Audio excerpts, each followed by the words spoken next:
మరియు సైన్యములకు అధిపతియగు యెహోవా ఆ యెహోవాకు ప్రత్యక్షమై ఇలాగూ సెలవిచ్చెను. సైన్యములకు అధిపతికి యెహోవా ఆజ్ఞ ఇచ్చినది ఏమనగా, 4వ నెలలోని ఉపవాసము, 5వ నెలలోని ఉపవాసము, 7వ నెలలోని ఉపవాసము, 10వ నెలలోని ఉపవాసము యూదా ఇంటి వారికి సంతోషమును ఉత్సాహమును పుట్టించు మనోహరములైన పండుగలను అగును. కాబట్టి సత్యమును సమాధానమును ప్రియముగా ఎంచుడి. దేవునికి స్తోత్రం. చక్కగా రమేశ్వరికి ప్రభుత్వం ఉన్నారు. ఈ సమయంలో వాక్యంలోకి వెళ్ళే ముందు అపర్యుడు వచ్చి ప్రార్థన చేస్తారు. వాక్యం కొరకు అపర్యుడు ప్రార్థన చేస్తారు. అందరూ తలలో వచ్చి ఒక్క నిమిషం కళ్ళు మూసినట్లయితే ప్రార్థన చేస్తారు.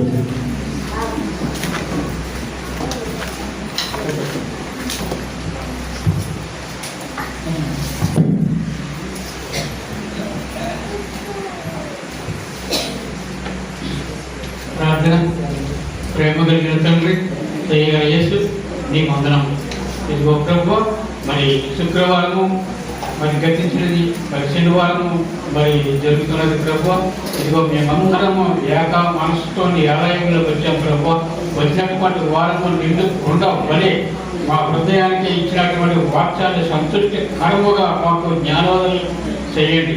దాంట్లో ఉన్నటువంటి లోపాలు, అర్థాలు ఇవన్నీ కూడా మాకు చెప్పండి ప్రభు. ఎందుకంటే దైవజనులు మాకు చక్కనటువంటి మొత్తం బాణాల కోసం పంపించి ఉన్నారు కాబట్టి ప్రభు, మరి వారిని కూడా జీవించి వారికి ఇవ్వబోయే వాక్యము మేము విని మరి అందరము సంతృష్టిగా ఉండే శక్తిని గ్రహించండి. ఎందుకంటే ప్రభు, మరి ఎక్కడి నుంచో వచ్చి ఇక్కడ ఇళ్ళ గ్రామానికి మీరు మాకు వాక్యము అందించిన శక్తి భాగ్యము ప్రభు, ఇవే మాకు మీరు దయచేసి కాబట్టి ప్రభు, వీరిని తొలగించి కాపాడండి. ఇదిగో యేసయ్య, ఈ వాక్యాన్ని చెప్పేటప్పుడు మేమందరం కూడా మా హృదయమైనటువంటి పరంగా ఈ ముద్రించబడినటువంటి ఈ వాక్యాన్ని మేము స్థిరపరచుకొని చక్కగా జ్ఞానోదయం చేసే శక్తిని ఒక అనుగ్రహించి మరి రాత్రికాలంలో చేసిన ప్రార్థనకు ప్రతిఫలం ఇచ్చినటువంటి వాక్యాన్ని మేము అంగీకరించి మరి జీవించి కరుణించమని మా ప్రభువుని యేసునామమున వేడుకుంటున్నాం తండ్రి.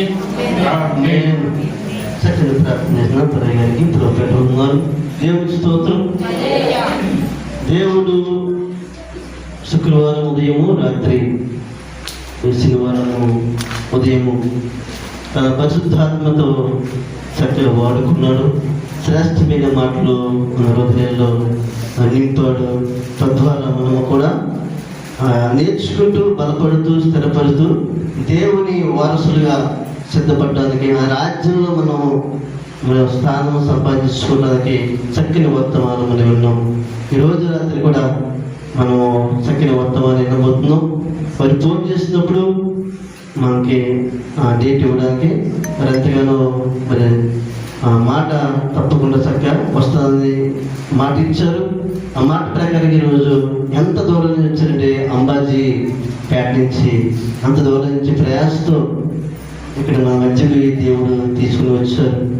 ఈరోజు రాత్రి దైవ వర్తమానికులు ఈరోజు మన వర్తమానం అందించడానికి వచ్చిన ఆ దేవజనులకి మన సంఘం తరపున, మన కుటుంబం తరపున ప్రత్యేకంగా తెలుస్తూ వారిని వాక్యానికి సమయిస్తున్నాం. మరి వస్తున్న తప్పన వద్ద ఒకసారి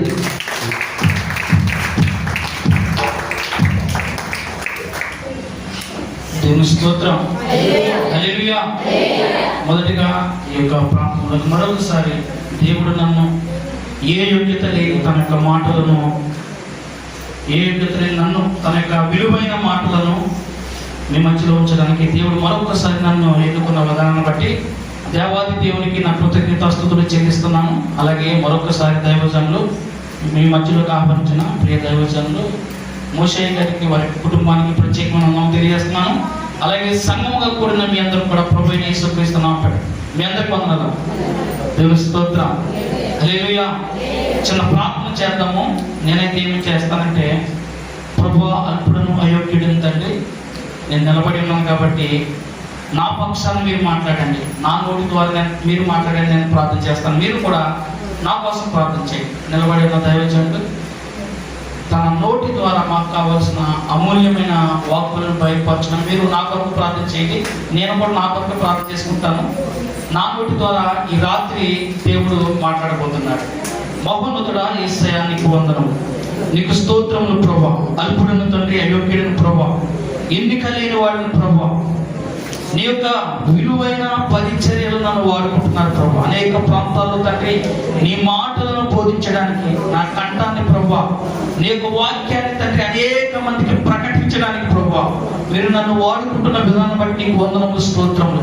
ఈ రాత్రి తండ్రి గోపాలపురము ఈ గ్రామంలో తండ్రి ప్రియ దైవజనులు ఆహ్వానించిన విధానంగా తండ్రి నీ సన్నిధానంలోకి వచ్చి అన్నాను ప్రభా. నేను కాదు ప్రభా, మీరే మాట్లాడండి, మీరే నన్ను అభిషేకించండి ప్రభా. మాకు కావలసిన ప్రతి ఒక్క అమూల్యమైన వాక్కును తండ్రి నా నోటి ద్వారా మీరు బయలుపరచుమని, విన్న వాక్యాన్ని తండ్రి హృదయంలో భద్రము చేసుకునే వాక్యం మాకు అందరికీ దయచేయమని ప్రభువును రక్షకుడైన యేసయ్య ఉన్నతమైన నామమును బట్టి అడిగి పెట్టుకొని ప్రార్థన చేస్తున్నాము తండ్రి, ఆమేన్. దేవునికి స్తోత్రం, హల్లెలూయా. ప్రియులారా, ఈ యొక్క భూమి మీద మన యొక్క ఆయుష్కాలం ఎంతంటే మోషే భక్తుడు అంటాడు, మా ఆయుష్కాలము 70 సంవత్సరములు, అధిక బలం ఉన్న ఎడల 80 సంవత్సరం. అంటే 80 సంవత్సరములు మనము చక్కగా బ్రతకగలం. 80 సంవత్సరాల తర్వాత ఖచ్చితంగా మనకి బ్రతుకు భారం అవుతుంది. ఎలా భారం అవుతుంది అంటే అనేకమైన వ్యాధులతో, బాధలతో నడవలేని స్థితి. ఏదో ఒక సమయంలో ఆలోచన ఏంటంటే ఇక చాలు జీవితం అనే పరిస్థితి. ఈ భూమి మీద మనిషికి 80 సంవత్సరాలు. 80 సంవత్సరాలు కోసం మనిషి ఎంత ప్రయాసపడతాడంటే మీకు తెలుసు. ప్రతి ఒక్కరు కూడా చదువుకునే బిడ్డలకు మనం ఇచ్చే ఒక సలహా ఏంటంటే, మనం ఇచ్చే ఒక సూచన ఏంటంటే, ఈ రోజు నువ్వు ఏ కారణం చెప్పకుండా చదివితే నీ యొక్క తర్వాత భవిష్యత్తు చాలా ఉన్నతముగా ఉంటుందని చెప్తాం. అర్థమైందండి? చిన్నపిల్లలు చదువుతున్నప్పుడు తల్లిదండ్రులమైన మనము, టీచర్లైన వారు చెప్పే మాట అంటే, ఈ సమయాన్ని మీరు చదువుకునే వయసులో మా అమ్మ అది కొనలేదు, మా నాన్న బండి కొనలేదు, మా అమ్మ నాకు సెల్ ఫోన్ కొనలేదు, ఇలాంటి కారణాలు ఏమీ చెప్పకుండా మీరు చదివితే తర్వాత 25 సంవత్సరాల తర్వాత మీ భవిష్యత్తు ఉన్నతముగా ఉంటుందని మనము విద్యార్థికి ఎప్పటికప్పుడు బోధిస్తూనే, ప్రోత్సహిస్తూనే ఉంటాం. ఏ జీవితానికంటే భూమి మీద బ్రతికే 80 సంవత్సరాల జీవితం కొరకు ఈ విషయాన్ని మనం ఒక విద్యార్థికి మనము తెలియజేస్తుంటాం. ప్రియులారా, మనకు మరొక జీవితం ఉంది. ఆ జీవితం ఏంటంటే వేల సంవత్సరాలు బ్రతికే మరొక జీవితం ఉంది. పరిశుద్ధ గ్రంథంలో మనము యెహోషువ గ్రంథము 3వ అధ్యాయము 5వ వచనం చదువుతాము. యెహోషువ గ్రంథం 3వ అధ్యాయము. మరియు యెహోషువ రేపు యెహోవా మీ మధ్య అద్భుత కార్యములు చేయను గనుక మిమ్మును మీరు పరిశుద్ధపరచుకొనుడని జనులకు ఆజ్ఞ ఇచ్చెను. దేవుని స్తోత్రం. ఇశ్రాయేలు ప్రజలు దేవుని యొక్క వాగ్దానాన్ని వారు అనుసరించి దేవుని యొక్క వాగ్దానం స్వతంత్రించుకునే వరకు వారు ప్రయాణం చేస్తున్నప్పుడు వారికి మొదటి నాయకుడిగా మోషే ఉంటే, ఆ తర్వాత యెహోషువ నియమించబడ్డాడు నాయకుడిగా. యెహోషువతో దేవుడు మాట్లాడుతున్న మాటలు ఏంటంటే, ఈ జనులను, ఈ ప్రజలను నేను ఏదైతే వారికి వాగ్దానం చేశానో, నేను ఏదైతే వారికి చూపించబోతున్నానో, నేను ఏ స్థలం అయితే వారికి చూపించానో ఆ స్థలము మీద, ఆ భూమి మీద మరికొద్ది రోజుల్లో, మరికొంత దూరంలో వారు దాన్ని పొందుకోవడానికి సిద్ధంగా ఉన్నారు. ఆ వాగ్దాన భూమిని స్వతంత్రించుకోవడానికి సిద్ధంగా ఉన్నారు. కనుక ఆ ప్రజలందరికీ నీవు ఒక ఆజ్ఞ వెయ్యి. ఆజ్ఞ ఏంటంటే, రేపు యెహోవా మీ మధ్య అద్భుత కార్యములు చేయను కనుక మిమ్మును మీరు పరిశుద్ధపరచుకొనుడి. దేవుని స్తోత్రం. రేపు దేవుడు మీ మధ్య అద్భుత కార్యాలు చేయబోతున్నాడు. రేపు మీరు వాగ్దాన భూమిని స్వతంత్రించుకోబోతున్నారు. రేపు మీరు వెళ్ళిపోతున్నారు. కనుక ఈ రోజు మిమ్మల్ని మీరు పరిశుద్ధపరుచుకోండి. దేవుని స్తోత్రం. హల్లెలూయా. అంటే రేపు మన జీవితంలో అద్భుత కార్యాలు చూడాలంటే, రేపు మన జీవితంలో వాగ్దానాలు పొందుకోవాలంటే, రేపు మన జీవితంలో ఆశీర్వాదాలు పొందుకోవాలంటే, రేపు మన కుటుంబంలో మేలు పొందుకోవాలంటే, రేపు మన కుటుంబంలో ఆశీర్వాదాలు చూడాలంటే ఈ రోజు మనము పరిశుద్ధపరుచుకోవాలి. దేవుని స్తోత్రం. హల్లెలూయా. ఒక 80 సంవత్సరాల జీవితం కొరకు, భూమి మీద బ్రతికే 80 సంవత్సరాల జీవితం కొరకు మనము విద్యార్థి అయిన వారికి ఈ మాట చెప్తాం. 25 సంవత్సరాలు ఎటువంటి కారణాలు చెప్పకుండా చక్కగా చదువుకో. తరువాత వచ్చే 45 సంవత్సరాలు లేకపోతే 50 సంవత్సరాలు ఉన్నతంగా ఉంటాయి. నీకు ఉద్యోగం వస్తే ఉన్నతమైన భవిష్యత్తును పొందుకుంటామని చెప్తాం. అయితే క్రైస్తవులైన మనకు ఒక నిరీక్షణ ఉన్నది. ఆ నిరీక్షణ ఏంటంటే పరిశుద్ధపరచబడాలి. దేవుని స్తోత్రం. పరిశుద్ధపరచబడాలండి. పరిశుద్ధపరచబడితే వచ్చే ఉపయోగాలు ఏమిటి అని మనం ఆలోచన చేసినట్లయితే, ఇక్కడ యెహోషువ ఇశ్రాయేలు ప్రజలతో చెప్తున్నాడు. మనకు కూడా దైవజనుడైన పౌలు గారు చెప్తున్నారు. 2వ కొరింథీయులకు రాసిన పత్రిక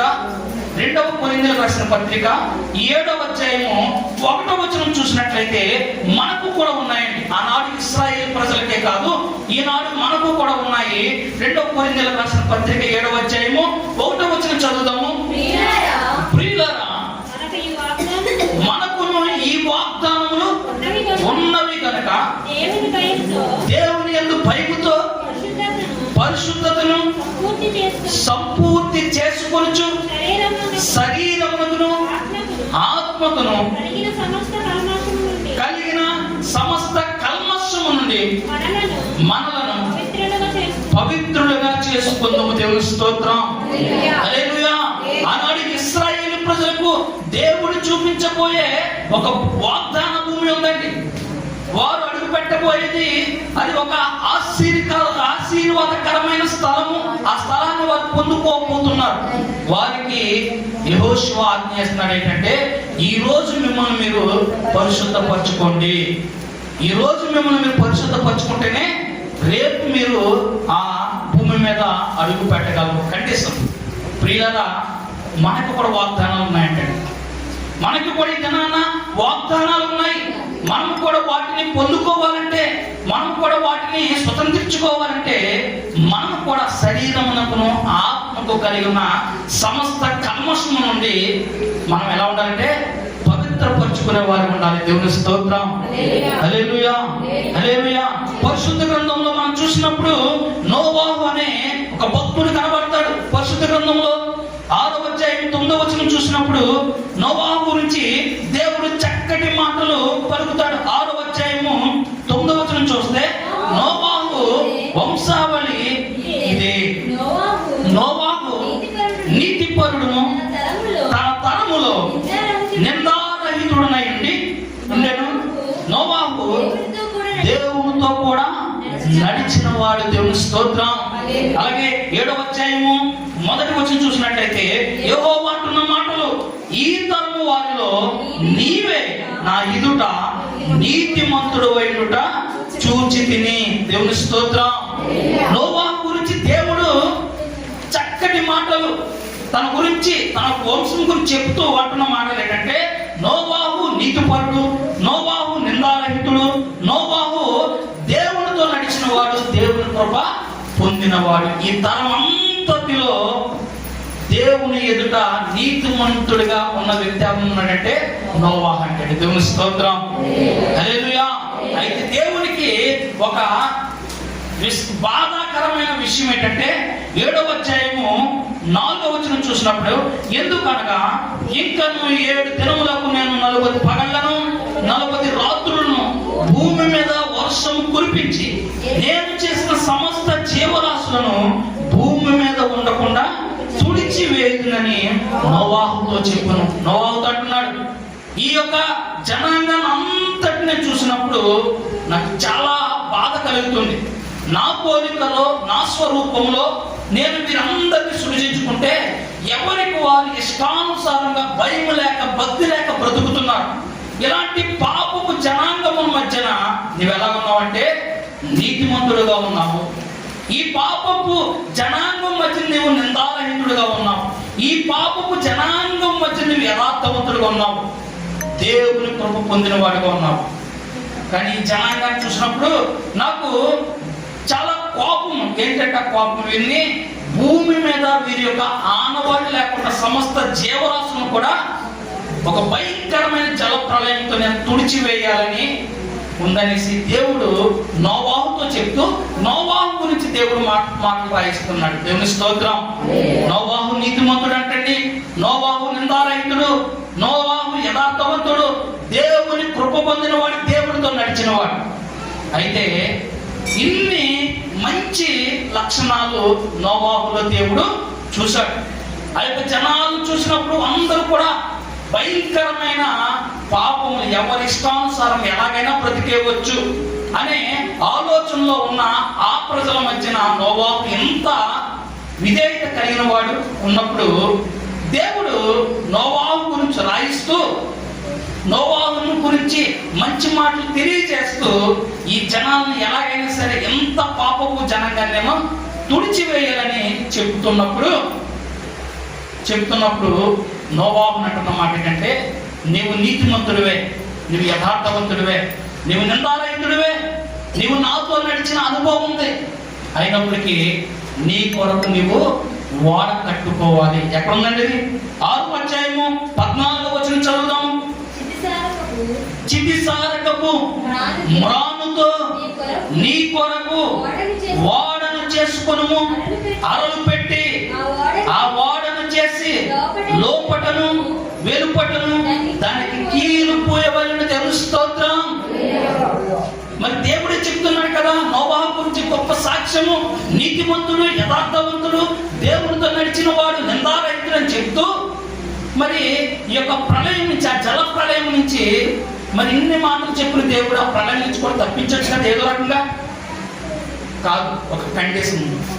ఆ కండిషన్ ఏంటంటే నీ కొరకు నీవే ఓడను చేసుకోవాలి. దేవుని స్తోత్రం. హల్లెలూయా, హల్లెలూయా. ప్రియులారా, అక్కడ ఇశ్రాయేలు ప్రజలకు ఒక కండిషన్, ఒక కట్టడం ఉంది. ఏంటంటే రేపు అద్భుతాలు చూడాలంటే, రేపు వాగ్దానాలు స్వతంత్రించుకోవాలంటే, రేపు ఆశీర్వాదాలు పొందుకోవాలంటే ఖచ్చితంగా ఈ రోజు మిమ్మల్ని మీరు పరిశుద్ధపరచుకోవాలి. దేవుని స్తోత్రం. హల్లెలూయా. ఈ ఓడ కట్టుట్లను నోవాహు చేసిన ప్రయాసం ఏంటంటే దేవుడు నోవాహుతో మాట్లాడే సమయానికి నోవాహు యొక్క వయసు 5వ అధ్యాయం 32వ వచనం చూసినప్పుడు నోవాహు 500 ఏండ్లు గలవాడై షేము, హాము, యాఫెతును కనెను. 500 సంవత్సరాల వయసులో దేవుడు ఈ మాట చెప్పాడు. ఇదిగో నేను గొప్ప జలప్రలయాన్ని భూమి మీద రప్పించబోతున్నాను. ఈ మనుషులందరినీ, ఈ జనాంగాన్ని చూసినప్పుడు నాకు చాలా వేదన కలుగుతుంది, బాధ కలుగుతుంది. కాబట్టి 40 రాత్రులు 40 పగలు విస్తారమైన వర్షం భూమి మీద కురిపించబోతున్నాను. ఆ జలాల మధ్యన, ఆ యొక్క విస్తారమైన నీళ్ల మధ్యన జీవరాశులన్నీ కూడా తుడిచిపెట్టే అంత పరిస్థితి కలుగుతుంది. కనుక ఆ జల ప్రళయం నుంచి నీవు తప్పించబడాలంటే నీ కొరకు, నీ కుటుంబం కొరకు వాడను నువ్వు చేసుకోవాలి. ప్రియులారా, 500 సంవత్సరాల సమయంలో దేవుడు నోవాహుతో మాట్లాడితే ఆ యొక్క మాటలకు నోవాహు విధేయత చూపిస్తూ, నోవాహు ఆ మాటలను, దేవుడు చెప్పిన మాటలకు విధేయత చూపిస్తూ ప్రారంభించేటటువంటి ఓడ కట్టడం. ఓడ కడుతూ ఉంటుంటే ఆ యొక్క చితిసారకపు మ్రాన్లు ఎక్కడెక్కడ ఉన్నాయో అవన్నీ కూడా ఒకదాని తర్వాత ఒకటి తెచ్చుకొని పేర్చుకుంటుంటే తన భార్య సహకరించిందంటే, తన భార్య సహకరించింది. భార్య భర్తలిద్దరూ ఎక్కడెక్కడి నుంచో ఆ యొక్క కర్రలన్నీ తీసుకొచ్చి పోగు చేస్తున్నారు. తన యొక్క 3 కుమారులు కూడా సహకరిస్తున్నారు. తన 3 కుమారులు సహకరిస్తుంటే అది చూసిన 3 కోడళ్ళు కూడా వారితో పాటు ఏకమై వారు కూడా సహకరించడం మొదలు పెట్టారు. దేవుని స్తోత్రం. నోవాహు తన యొక్క భార్య, తన 3 కుమారులు, 3 కోడళ్ళు, మొత్తం 8 మంది మొత్తం మీద యొక్క కట్టెలు పొలాలన్నీ తీసుకొచ్చి కావలసిన సామగ్రి అంతా తీసుకొచ్చి ఆ ఓడను కడుతుంటే ఆ ప్రాంతంలో ఏదో ప్రతి ఒక్కరు కూడా పిచ్చి ఎక్కువైనట్టుంది, లేకపోతే వీటికి డబ్బు ఎక్కువైనట్టుంది, వీటికి ఏ పని పాట లేదు, మేము చేసేవే పనులు, మేము చేసేవే మంచివి అనుకుంటూ ఇష్టానుసారంగా తిరుగుతున్నారు. కానీ ఏ ఒక్కరు కూడా వచ్చి ఆ యొక్క పనిలో ఒక చెయ్యి కూడా వేయలేదండి, కనీసం సహాయం చేయలేదు. అయితే చివరికి ఆ వాడ పూర్తయ్యేసరికి దేవుడు భూమి మీదకి ఆ యొక్క జల ప్రళయాన్ని రప్పించే నాటికి మనము 7వ అధ్యాయం 6వ వచనం చూస్తే ఆ జల ప్రవాహము భూమి మీదకి వచ్చినప్పుడు 600 ఏండ్ల వాడు, అంటే 500 సంవత్సరాల వయసులో దేవుడు ఒక మాట చెప్తే ఆ మాటకు విధేయత చూపిస్తూ ఆ వాడను కట్టడం ప్రారంభించారు. ఎవరు ప్రారంభించారంటే తన భార్య, తన 3 కుమారులు, 3 కోడళ్ళు, 3 6, తన భార్య 8 మందే కట్టడం ప్రారంభించారు. కడుతున్నారు. ఏ ఒక్కరు కూడా సహకరించలేదండి. నేను అనుకుంటాను బహుశా వారి యొక్క బంధువులు ఎవరైనా ఉంటే ఒక 10 మంది సహకరించుంటే ఇంకా కొంచెం ముందు అయిపోయేదేమో. ఈ యొక్క భూమి మీదకి జలప్రళయం వచ్చినప్పుడు నోవాహు యొక్క వయసు 600, అంటే 100 సంవత్సరాలు పట్టిందంటే వాడ కట్టడానికి. ఈ 100 సంవత్సరాలు కూడా ఎవరు ప్రయాసపడ్డారు? నోవాహు, తన భార్య, తన కొడుకులు, వాడు తన కుటుంబం తప్పితే ఎవరు కూడా సహాయం చేయలేదు. నేను అనుకుంటాను వారి యొక్క బంధువులు ఎవరైనా 10 మంది సహాయం చేసి ఉంటే ఇంకా కొంచెం ముందు వాడ పని పూర్తయ్యేదేమో. లేదా వారి యొక్క గ్రామస్తులు ఒక 50 మంది సహకరించుంటే ఇంకా కొంచెం ఒక 80 సంవత్సరాలు పూర్తయ్యేదేమో. లేదా వారి యొక్క కొంతమంది ఇంకా చుట్టుపక్కల ఉన్న వారందరూ కూడా ఇంచుమించుకో కొంతమంది సహాయం చేసి ఉంటే ఇంకా ముందయ్యేదేమో. కానీ ఎవరు సహాయం చేయలేదు.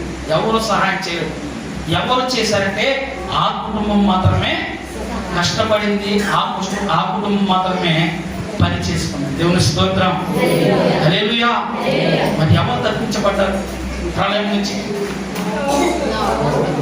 నోవాహు తన యొక్క కుటుంబం మాత్రమే తప్పించబడింది ఆ ప్రళయం నుంచి. దేవుని స్తోత్రం, హల్లెలూయా. మనము కూడా ప్రియులారా ఈ యొక్క భూమి మీద మన ఆయుష్కాలం 70 సంవత్సరములు, అధిక వయసున్న అధిక ఆయుష్ లేకపోతే అధికమై ఉంటే కనుక 80 సంవత్సరాలు అయినప్పటికీ దాని యొక్క వైభవం, దాని యొక్క ప్రతిఫలం ఏంటంటే ఆయాసమే, దుఃఖమే. అయితే మన కొరకు ఒక రాజ్యం ఉంది. దాన్ని మనం పొందుకోవాలంటే ఎలా బ్రతికితే అలాగా. నోవాహు తరంలో జనాలు ఎలా పడితే అలా బ్రతికేశారు. బైబిల్ లేకుండా, భక్తి లేకుండా విచ్చలవిడిగా బ్రతికేశారు. అలా బ్రతికెత్తే గనక ఆ రాజ్యము నీకు నాకు రాదు. ప్రియులారా, మనము దేవుడితో వేవేల సంవత్సరాలు బ్రతికే ఒక రాజ్యం ఉంది. ఆ రాజ్యాన్ని మనం కూడా పొందుకోవాలంటే, ఆ రాజ్యాన్ని మనం కూడా స్వతంత్రించుకోవాలంటే ఖచ్చితంగా భూమి మీద ఉన్నప్పుడే మనము పరిశుద్ధపరచుకోవాలి. దేవుని స్తోత్రం, హల్లెలూయా. మరొక విషయం తెలియజేస్తున్నాను. నోవాహు గురించి చెప్తూ నీతిమంతుడు, యథార్థవంతుడు, దేవునితో నడిచిన వాడు నిందారహితుడు అని చెప్తున్నాడు. ఇవన్నీ కూడా ఎక్కడ వరకు అంటే మన చుట్టూ ఉన్న మన యొక్క బంధువుల వరకు, మన గ్రామస్తుల వరకు, మనకు తోటి ఉద్యోగస్తుల వరకునే. దేవునికి అంతకంటే ఒక క్వాలిఫికేషన్ అవసరమైనది. మనం కూడా ఈ భూమి మీద బ్రతికేటప్పుడు అనుకుంటాము ఎవరికి హాని చేయకూడదు, అందరికి సహకారిగా ఉండాలి, అందరికి ఉపకారం చేసేవారు ఉండాలి, దాన ధర్మాలు చేసేవారు ఉండాలి. ఇంకా చూసినట్లయితే ఇంకా ఎన్నో పుణ్యకార్యాలు చేసేవారు ఉండాలని మనందరం అనుకుంటాం. చాలాసార్లు అనుకుంటారు. చాలా మంది ఏమనుకుంటారంటే నేను ఎవరికి అన్యాయం చేయట్లేదు, నేను ఎవరికో ఒకరికి సహాయం చేస్తూనే ఉన్నాను. మనం ఎలాగనుకుంటాం? మనం మనుషులకు మెప్పు పొందుకుంటాం. కానీ దేవుడు నిన్ను నన్ను కోరుకునేది ఏంటంటే మన యొక్క నీతి పరలోకం తీసుకెళ్ళదు, మన యొక్క యథార్థత పరలోకం తీసుకెళ్ళదు. అది ఎక్కడి వరకు అంటే ఈ భూమి మీద బ్రతికే 80 సంవత్సరాల వరకు ఉపయోగపడుతుంది. మనుషులందరూ కూడా నిన్ను మెచ్చుకుంటారు, నిన్ను కొనియాడతారు, నీ యొక్క జీవితాన్ని బట్టి వారందరూ సంతోషిస్తారు. కానీ దేవుని రాజ్యాన్ని పొందుకోవాలంటే, నిత్యమైన రాజ్యాన్ని పొందుకోవాలంటే మనము పరిశుద్ధత కలిగి ఉండాలి. దేవుని స్తోత్రం. మనల్ని మనం పరిశుద్ధపరచుకోవాలి. ఎవరైతే భూమి మీద పరిశుద్ధపరచుకుంటారో వారు మాత్రమే ఆయన అనుగ్రహించే రాజ్యానికి వారసులై ఉన్నారు. దేవుని స్తోత్రం. హల్లెలూయా. ఎందుకంటే ఆయన పరిశుద్ధుడండి. ఆయన అంటున్న మాట ఏంటంటే, నేను పరిశుద్ధుడని ఉన్నాను కనుక మీరును పరిశుద్ధులైనడి. కాబట్టి మనం పరిశుద్ధులమై ఉంటేనే ఆయన రాజ్యాన్ని చూడగలము. అసలు పరిశుద్ధత వల్ల వచ్చే ఉపయోగాలు ఏంటో 3 విషయాలు తెలియజేస్తాను నేను. పరిశుద్ధత వలన మనకు వచ్చే ఉపయోగాలు ఏంటి? యోషువ అంటున్నాడు, రేపు మీ మధ్యలో అద్భుత కార్యాలు, ఆశ్చర్య కార్యాలు, వాగ్దానాలు పొందుకోవాలంటే మిమ్మల్ని మీరు ఈనాడే పరిశుద్ధపరచుకోండి అని చెప్తున్నాడు. ప్రియులారా, మనము కూడా పరిశుద్ధత పరచుకోవడానికి సిద్ధపడదాం. అసలు పరిశుద్ధత వలన ఏమి వస్తాయని చూసినట్లయితే 3 విషయాలు మీకు తెలియజేస్తున్నాను. పరిశుద్ధ గ్రంథం నుండి రోమీయులకు రాసిన పత్రిక 6వ అధ్యాయము 22వ వచనం చదువుదాము. పరిశుద్ధ గ్రంథం నుండి 6వ అధ్యాయము అయినను ఇప్పుడు పాపము నుండి విమోచింపబడి దేవునికి దాసులై ఉన్నందున పరిశుద్ధత కలుగుట మీకు ఫలము దాని అంతము నిత్య జీవము. దేవుని స్తోత్రం. పరిశుద్ధత కలిగి ఉంటే ఫలము, పరిశుద్ధత కలిగి ఉంటే మనందరికి ఫలితము, పరిశుద్ధత కలిగి ఉంటే మనందరికి లాభము. దాని యొక్క రిజల్ట్, దాని యొక్క ఫలము, దాని యొక్క అంతం ఏంటంటే నిత్య జీవము. దేవుని స్తోత్రం. 80 సంవత్సరాలు కాదు, 70 సంవత్సరాలు కాదు, నిత్య జీవము. నిత్య జీవితం మనందరికి కూడా ఉంది. దేవుని ప్రణాళికలో మనందరికి కూడా నిత్య జీవము అనే ఒక గమ్యం ఉంది. అది పొందుకోవాలంటే ఖచ్చితంగా మనం అందరం కూడా పరిశుద్ధపరచబడాలి. దాని అంతము, దాని ఫలితం, దాని రిజల్ట్ ఏంటంటే నిత్య జీవము. అది మొదటి ఉపయోగము. మనము పరిశుద్ధపరచుకుంటే దాని యొక్క ఫలితం ఏంటంటే నిత్య జీవాన్ని పొందుకుంటాము. రెండవది కూడా చూద్దాం. పరిశుద్ధ గ్రంథం నుండి హెబ్రీయులకు రాసిన పత్రిక 12వ అధ్యాయం 14వ వచనం చదువుదాము. హెబ్రీయులకు రాసిన పత్రిక 12వ అధ్యాయం అందరితో సమాధానమును పరిశుద్ధతయు కలిగి ఉండుటకు ప్రయత్నించుడి. పరిశుద్ధతతో ఉండుటకు ప్రయత్నించుడి. పరిశుద్ధత లేకుండా ఎవడును ప్రభువును చూడడు. మొదటి విషయం ఏంటంటే పరిశుద్ధత కలిగి ఉంటే ఫలము, దాని అంతము నిత్య జీవము. రెండోది అంటే పరిశుద్ధత లేకుండా ఎవరును దేవుని చూడాలంటే, పరిశుద్ధత లేకుండా ఎవరు కూడా దేవుని యొక్క ముఖము చూడడానికి అవకాశం లేదు. ఎవరైనా ముఖ దర్శనం చేసేవారు అంటే, ఎవరైనా ముఖాన్ని చూసేవారంటే నిత్య జీవం పొందుకున్నవారు. నిత్య జీవం పొందుకోవాలంటే పరిశుద్ధత కలిగి ఉండాలి. దాని యొక్క ఫలితమే మనకి నిత్య జీవం వస్తుంది. ఎవరైతే నిత్య జీవం పొందుకుంటారో వారు పరిశుద్ధులై ఉంటారు. పరిశుద్ధులు మాత్రమే దేవుని యొక్క ముఖ దర్శనము, దేవుని యొక్క ముఖాన్ని చూసే భాగ్యము పరిశుద్ధులకే. దేవుని స్తోత్రం. 2 విషయాలు తెలియజేస్తాను. పరిశుద్ధత కలిగి ఉండటం వలన నిత్య జీవాన్ని పొందుకుంటాము. పరిశుద్ధులు మాత్రమే దేవుని యొక్క ముఖ దర్శనం చూస్తారు. 3వ విషయం కూడా నేను తెలియజేస్తున్నాను. 1 పేతురు 1వ అధ్యాయము 7వ వచనం చదువుదాము. నశించిపోవు సువర్ణము అగ్ని పరీక్ష వలన శుద్ధపరచబడుచున్నది కదా. దానికంటే అమూల్యమైన మీ విశ్వాసము ఈ శోధనల చేత పరీక్షకు నిలిచినదై యేసుక్రీస్తు ప్రత్యక్షమైనప్పుడు మీకు మెప్పును మహిమయు ఘనతయు కలుగుటకు కారణమైన దేవుని స్తోత్రం. హల్లెలూయా. మొదటిది పరిశుద్ధత కలిగి ఉంటే మనకు ఫలము, దాని అంతం నిత్య జీవము. రెండవది పరిశుద్ధులు మాత్రమే దేవుని యొక్క ముఖ దర్శనం చేస్తారండి. పరిశుద్ధత కలిగి ఉన్న వారు మాత్రమే దేవుని యొక్క ముఖాన్ని చూస్తారు. మూడవది ఏంటంటే యేసుక్రీస్తు ప్రభువారు మనలో భూమి మీదకి ప్రత్యక్షమైనప్పుడు, ఆయన మనలో భూమి మీదకి వచ్చినప్పుడు పరిశుద్ధులు మాత్రమే ఆయన మెప్పు పొందుకుంటారంట. దేవుని యొక్క మహిమ పొందుకుంటారంట. దేవుని చేత గణపరచబడతారు. దేవుని స్తోత్రం. పరిశుద్ధత కలిగి ఉండడం వలన 3 విషయాలు తెలియజేశాను నేను. శ్రద్ధగా ఉన్నాను. 3 విషయాలు. మొదటిది ఏంటంటే పరిశుద్ధత కలిగి ఉండటే ఫలము, దాని అంతం నిత్య జీవము. రెండవది పరిశుద్ధులు మాత్రమే దేవుని ముఖాన్ని చూస్తారు. పరిశుద్ధత లేకుండా దేవుని ముఖం చూసే అవకాశం లేదు. పరిశుద్ధులు మాత్రమే దేవుని ముఖ దర్శనం చేస్తారు. మూడవది, యేసుక్రీస్తు ప్రభువారు మరలా భూమి మీద ప్రత్యక్షమైనప్పుడు ఆయన చేత ఘనపరచబడతారు, ఆయన మెప్పు పొందుకుంటారు, ఆయన చేత మహిమపరచబడతారు. దేవుని స్తోత్రం, హల్లెలూయా.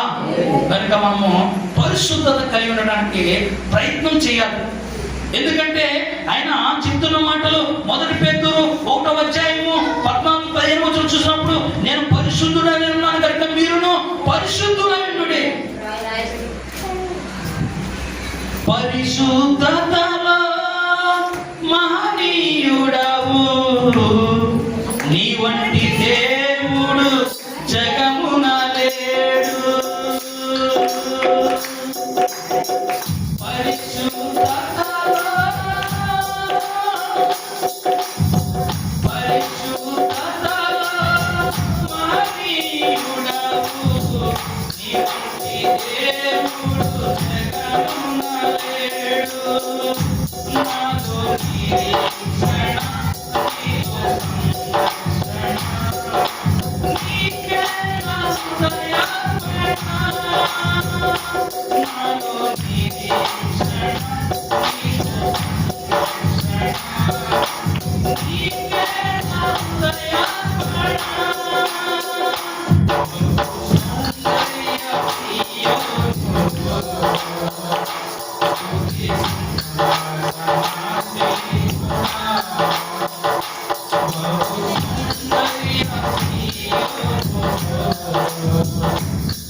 పరిశుద్ధతలో ఆయన మహనీయుడండి.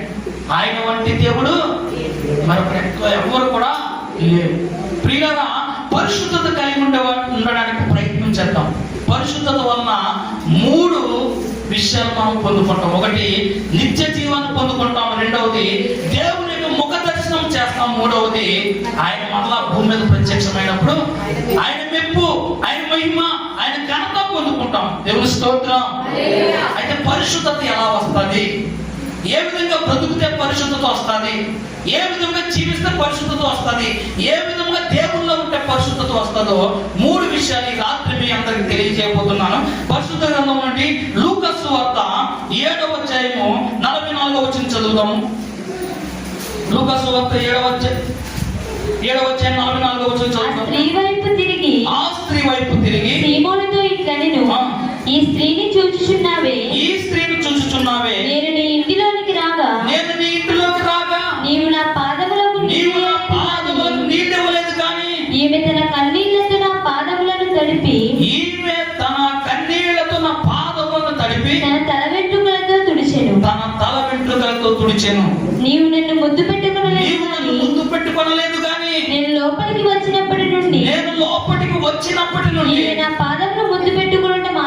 ఈమె నా పాదములను ముద్దు పెట్టుకొనటం మానలేదు. నీవు నూనెతో నా తల అంటలేదు గాని ఈమె నా పాదములకు అత్తరు పూసెను. దేవుని స్తోత్రం, హల్లెలూయా. శ్రద్ధగా విందాము. ఇది నాన్న యెహోషువ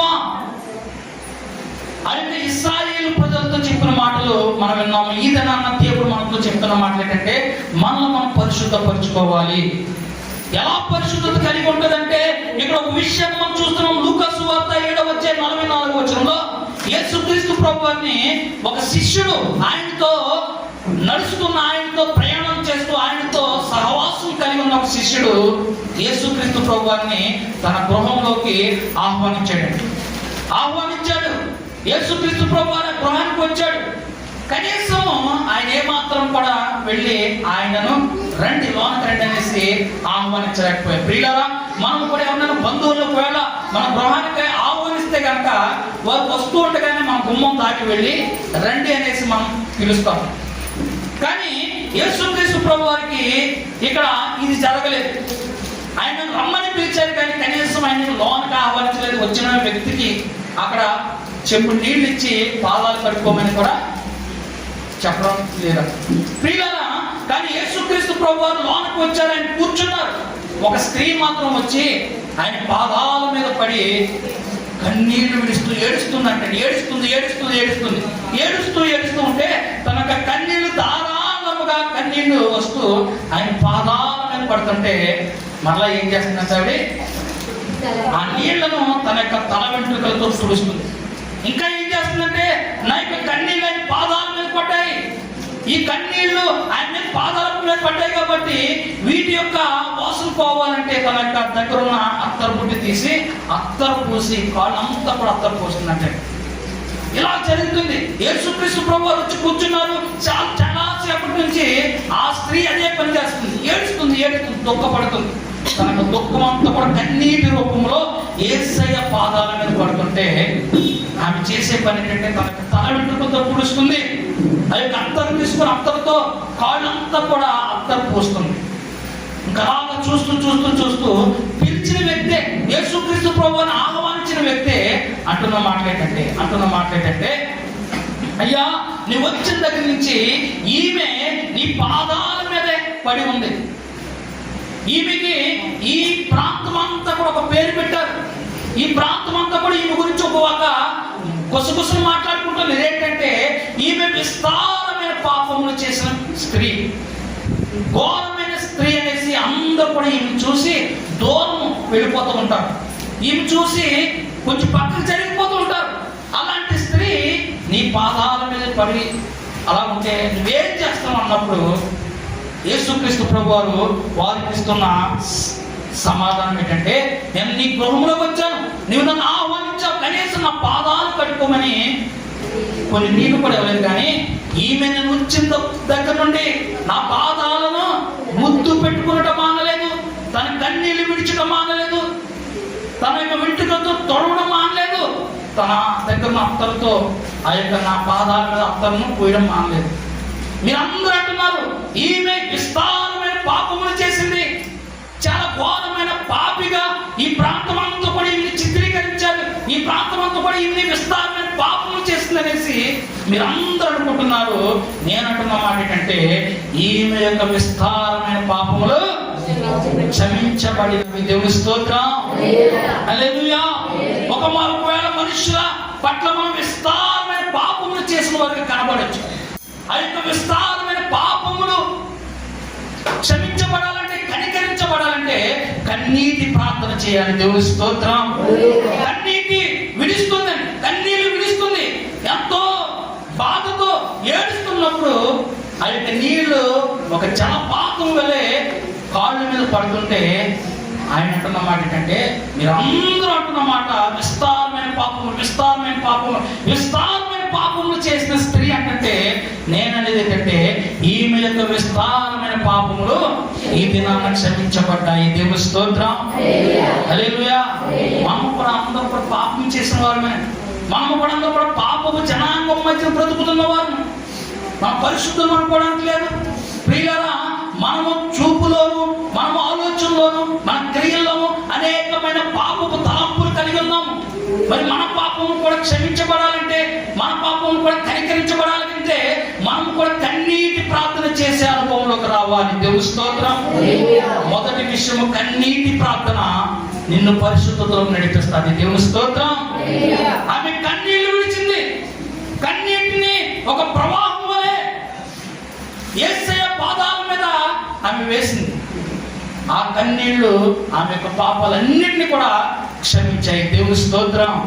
ప్రియులారా, నేను అంటున్నాను, దేవుని యొక్క సన్నిధానంలో నువ్వు ఒక కన్నీటి చుక్కను, ఒక కన్నీటి బొట్టును కాచితే దాని యొక్క ఫలితము నీ పాపాలు క్షమించబడతాయి, నీ కుటుంబంలో కార్యాలు చూస్తావు. దేవుని స్తోత్రం.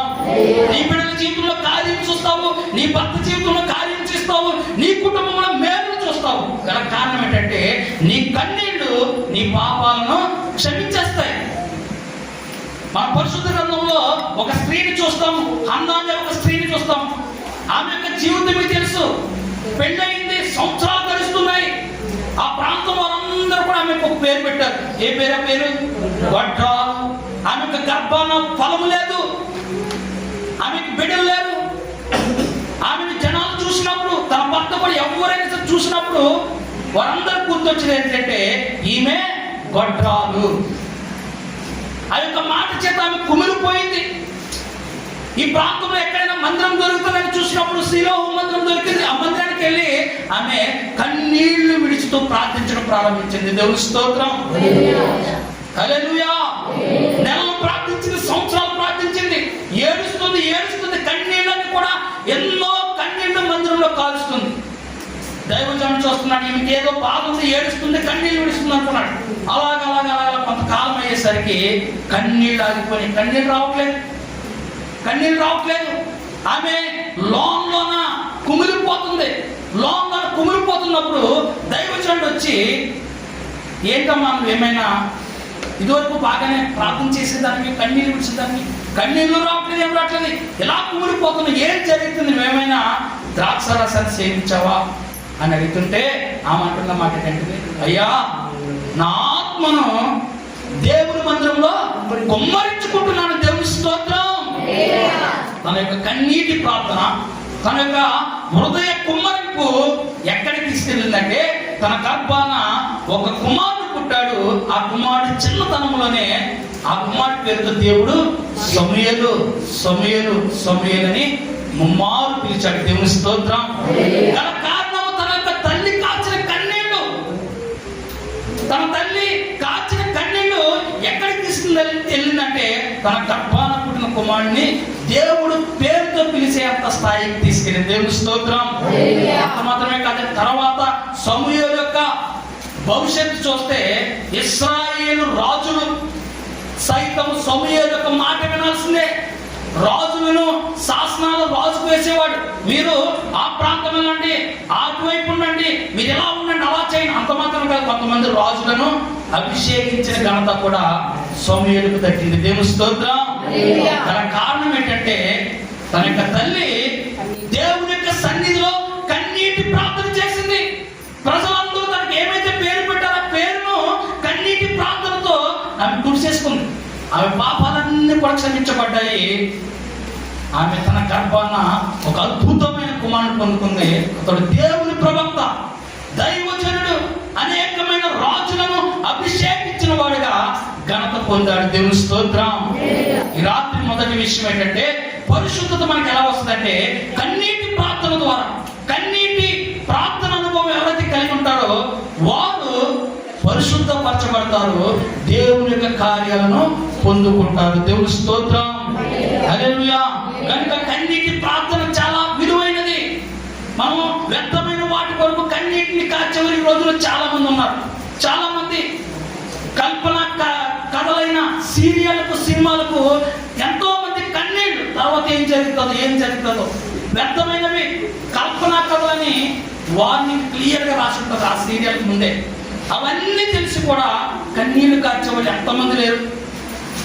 ప్రియులారా, ఈ యొక్క విస్తారమైన పాపములు చేసిందని ఏ స్త్రీ గురించి అయితే ప్రజలు అంటున్నారో ఆ స్త్రీ వైపు దేవుడు మాట్లాడుతున్నాడు. ఆమె పక్షాన్ని దేవుడు మాట్లాడుతున్నాడు.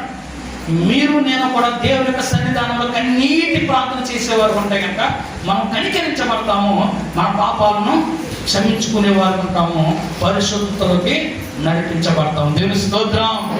మొదటి అనుభవం కన్నీటి ప్రార్థన చేసే అనుభవం కలిగి ఉందాము, పరిశుద్ధత పొందుకుందాం. రెండవది కూడా పరిశుద్ధ గ్రంథం నుంచి నేను తెలియజేస్తాను.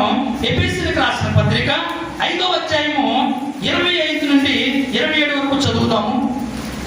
ఎఫెసీయులకు రాసిన పత్రిక. పురుషులారా అటువలే క్రీస్తు కూడా సంఘము ప్రేమించి అది కలంకమైనను ముడతైనను అట్టిది మరి ఏదైనను లేక పరిశుద్ధమైనది గాను నిర్దోషమైనది గాను మహిమగల సంఘము గాను ఆయన తన ఎదుట దానిని నిలవబెట్టుకొనవలెనని వాక్యముతో చేత ఉదక స్నానం చేత పవిత్రపరిచి పరిశుద్ధపరచుటకై దాని కొరకు తన్ను తాను అప్పగించుకొని దేవుని స్తోత్రం. హల్లెలూయా. మొదటిది కన్నీటి ప్రార్థన ద్వారా మనం పరిశుద్ధపరచబడతాము. రెండవది వాక్యము చేత ఉదక స్నానము. అంటే సమృద్ధికరమైన వాక్యం వినడం ద్వారా మనము పరిశుద్ధపరచబడతాం. దేవుని స్తోత్రం. హల్లెలూయా. దావీదు మహాభక్తుడు 119వ కీర్తన 11వ వచనం అంటాడు, నీ ఎదుట నేను పాపము చేయకున్నట్లు నా హృదయం నీ వాక్యమును ఉంచుకొని ఉన్నాను. దేవుని స్తోత్రం. దేవుని యొక్క వాక్యము మన హృదయంలో ఉంటే పాపానికి చోటు లేదు, అపవిత్రకి చోటు లేదు, అతిక్రమములకు చోటు లేదండి. అందుకని కీర్తన గ్రంథము 1వ అధ్యాయము 2-3 వచనాలు చూస్తే, యెహోవా ధర్మశాస్త్రమునందు ఆనందించుచు దివారాత్రులు దాన్ని ధ్యానించేవాడు ధన్యుడు. అతడు నీటి ఓరలను నాటబడినదై ఆకువాడక తన కాలమందు ఫలమిచ్చు చెట్టు వలె ఉన్నాడు. దేవుని స్తోత్రం. ఎవరండి? ఎవరైతే ధర్మశాస్త్రమును ఆనందించు దేవుని యొక్క మాటలు వింటూ దేవుని యొక్క మాటలు ఎవరైతే హృదయంలో భద్రం చేసుకుంటారో వారు ఎలా ఉంటారంటే నీటి కాలువల యోరను నాటబడిన ఒక చెట్టు. మనం ఆలోచన చేస్తే నీటి యోరను ఒక గోదావరి గట్టు పక్కన ఒక మొక్క వేస్తే కనుక ఆ గోదావరి సీజన్ అయిపోతుంది, నీళ్లు లేని సమయం వస్తుంది. వేసవి కాలంలో అది విస్తారమైన ఎండలకు భూమి మీద ఉన్న అన్ని ఆకులు రాలిపోతే చెట్లు. కానీ ఈ యొక్క గట్టు మీద నీటి యోరం నాటబడి ఉంది కాబట్టి దాని యొక్క కిందన నీటి జలం ఉంటుంది. ఆ జలం బట్టి అది ఎలా ఉంటుందంటే ఆకు రాలేదు ఉండదు. దేవుని స్తోత్రం. అంత మాత్రమే కాదు, తన కాలం ముందు అది ఎప్పుడైతే తన కాలం వస్తుందో ఆ కాలంలో అది పోతుంది. తన కాలం ముందు ఫలాలను ఫలిస్తుంది. దేవుని స్తోత్రం. ఎవరైతే వాక్యాన్ని మొదలలో భద్రం చేసుకుంటారో, ఎవరైతే సమృద్ధికరమైన వాక్యాన్ని ఉంటారో, ఎవరైతే సమృద్ధికరమైన వాక్యం చేత ఆనందిస్తారో వారు పరిశుద్ధపరచబడతారు. దేవుని స్తోత్రం. హల్లెలూయా. నీ వాక్యమే నన్ను బ్రతికించెను, బాధలలో నెమ్మదినిచ్చెను. నీ వాక్యమే నన్ను బ్రతికించెను, బాధలలో నెమ్మదినిచ్చెను.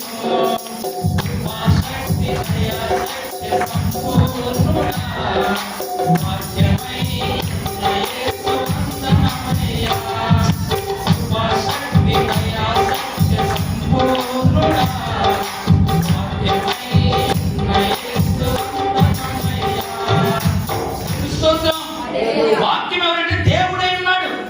ఎవరైతే సమృద్ధి వాక్యాన్ని వింటారో, అందుకనే దైవజనులు ఈ యొక్క ఉపవాస సభ వారు చెప్పొచ్చు వాక్యము ప్రతి ఆదివారం వాక్యం చెప్తున్నారు. అయినప్పటికీ మరి కొంతమంది దైవజనులు పిలిచి వారి చేత ప్రత్యేకమైన వాక్యాలు ఏమైనా నా సంఘానికి వినిపించాలి, నా సంఘము ప్రత్యేకమైన వాక్యం చేత పట్టబడాలి, దేవుని యొక్క మాటల చేత నింపబడాలి. దేవుని యొక్క మాటలు వారి యొక్క హృదయంలో ఉన్నప్పుడు వారు పరిశుద్ధపరచబడతారు. దేవుని స్తోత్రం. హల్లెలూయా. మనకు కారుకి ఏమైనా కల్మషమైన అనుకుంది అనుకోండి, ఒక చెంబు నీళ్ళతో కడుక్కుంటాం, సరిపోతుందా? సంతృప్తి ఉండదు. ఇంకో 2 చెంబులు అవసరంతో బకెట్ నీళ్ళతో మనము ఆ కాలుని శుభ్రం చేసుకుంటాం. ప్రియులారా, మనము దేవుని యొక్క మాటలు కొంచెం వాక్యం కాదు. మీరు అనే దైవజనుడు మీ ముందు నిలబడినప్పుడు ఒక 10 నిమిషాల్లో చెప్పేస్తే కుదిరిపెట్టేస్తే మంచిదేమో, అది కాదు. సమృద్ధికరమైన వాక్యము. ఈ సమయంలో దైవజనుడు ఎక్కడి నుంచి వచ్చారో, ఏ ప్రాంతం నుంచి వచ్చారో వారు నిలబడి ఉన్నారు కాబట్టి ఈ రాత్రి దేవుడు నాతో మాట్లాడాలి. వారి నోటి ద్వారా అమూల్యమైన వాక్కులు బయలుపరచాలి. వారి నోటి నుండి వచ్చే ప్రతి మాట వలన నాకు నెమ్మది కలుగుతుంది, సమాధానం కలుగుతుంది అనేసి మా అత్యాసక్తితో ఎదురు చూస్తే ఖచ్చితంగా దేవునితో మాట్లాడతాడు. దేవుని స్తోత్రం. సమృద్ధికరమైన వాక్యమే, సమృద్ధికరమైన వాక్యం. కొంచెం కాదు. ఎవరైతే వాక్యం చేత ఉదక స్నానం చేయబడతారో, ఉదక స్నానం అంటే సంపూర్ణమైన స్నానం, వారు మాత్రమే పరిశుద్ధపరచబడతారు. దేవుని స్తోత్రం. హల్లెలూయా. నేను 40 రాత్రుల నుంచి ఉపవాసం ఉంటున్నాను. ఈ యొక్క రాత్రి 39వ రాత్రి. నా ఉపవాసంతో పాటు దేవుని యొక్క పరిశుద్ధ గ్రంథాన్ని ఆది కాండం నుండి చదవడం మొదలుపెట్టాను. ఇప్పటికే నేను 3 సార్లు చదివాను, నాకు అంత అర్థం అవ్వలేదు. కానీ ఈ ఉపవాస సమయంలో దేవుని యొక్క వాక్యం చేత నేను పరిశుద్ధపరచబడాలి అనేసి మొదటి నుండి మళ్ళీ చదువుకుంటూ వస్తున్నాను. 2వ దినవృత్తాంతములు 10 అధ్యాయాలు పూర్తి చేశాను. దేవుని స్తోత్రం, హల్లెలూయా. నాకేమైనా విలువైన విషయాలు, దాంట్లో కొన్ని విషయాలు మర్మాలు తెలిసినప్పుడు దాన్ని నోట్స్ లో రాసుకుంటూ చదువుకుంటూ వెళ్తున్నాం. ఈ రాత్రి మీకు నేను తెలియజేస్తున్న మాట ఏంటంటే, సమృద్ధికరమైన వాక్యం చేత మనము ఉదక స్నానం చేసేవారు ఉండాలి. దేవుని స్తోత్రం. వాక్యం మన హృదయంలో ఉంటే పాపానికి చోటు లేదు. వాక్యం మన హృదయంలో ఉంటే వేరే విషయానికి చోటు లేదు. వాక్యం మన హృదయంలో ఉంటే కనుక మనం పాపాన్ని చేయిస్తాము. దేవుని స్తోత్రం. యేసుక్రీస్తు ప్రభు వారు 40 దినాలు ఉపవాసం ఉండి ఆయన బయటకు అడుగు పెట్టగానే సాతాను వచ్చేసి ఆయనకి రకరకాలైన ఆఫర్లు ఇస్తుంది. ఆయన అంటున్న మాట ఏంటంటే, వాక్యం చేతనే సాతాన్ని అక్కడి నుంచి వెళ్ళగొట్టేసాడు. దేవుని స్తోత్రం. మొదటి కన్నీటి ప్రార్థన మన పరిశుద్ధతలో నడిపిస్తుంది. రెండవది సమృద్ధి వాక్యం చేత ఎవరైతే ఉదక స్నానం చేయబడతారో, సంపూర్ణమైన మాటలు దేవుని యొక్క మాటలు భద్రం చేసుకుంటారో, ఈ దినాన్ని చెప్పిన మాటలు మరలా వచ్చే ఉపవాస మీటింగ్ వరకు మీకు గుర్తుండిపోవాలి.